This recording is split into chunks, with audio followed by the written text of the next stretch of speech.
Inireklamo ng tax evasion at hindi pagbigay ng tamang impormasyon sa income tax returns ng BIR ang may-ari ng Wawaw Builders na iniugnay sa ghost project sa Bulacan.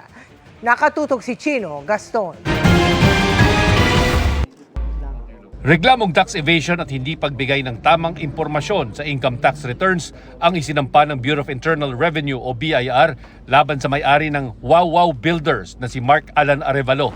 Kaugnay ito sa 77 million pesos na halaga ng proyekto ng kumpanya sa Malolos, Bulacan noong 2024 na kabilang sa mga itinuring na umano'y ghost flood control projects. Ayon sa BIR, umabot sa 48.39 million pesos ang tax deficiency ng kumpanya. When he filed his returns, he declared costs for the alleged construction of the project.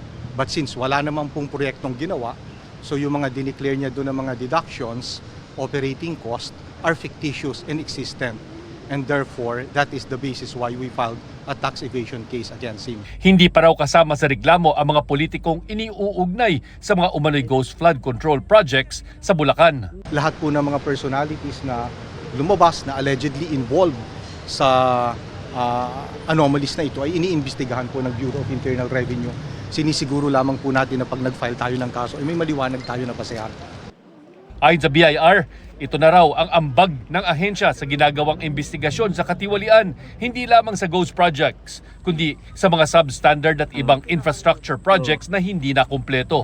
Sinusubukan ng GMA Integrated News na makuha ang panig ni Arevalo. Nang ginisa ng mga senador si Arevalo sa pagdinig ng Blue Ribbon Committee noong Setyembre, tikom ang kanyang bibig kung may kinalaman siya sa umano'y ghost flood control project. I invoke my right of self-incrimination in your honor. Okay. Ano? Can you repeat your answer? Wow. Can you repeat your answer, Mr. Arevalo? I invoke my right for self-incrimination in your honor. My God.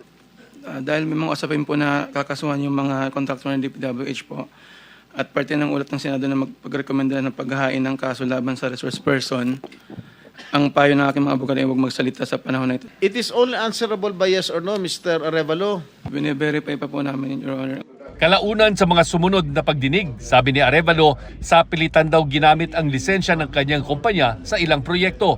Kasalukuyang nakabimbin sa DOJ ang sinampang tax case ng BIR laban sa mga diskaya habang patuloy pa ang investigasyon ng BIR sa iba pang tax liabilities ng mga personalidad na iniuugnay sa flood control scandal. Para sa GMA Integrated News, Chino Gaston, Nakatutok, 24 Oras.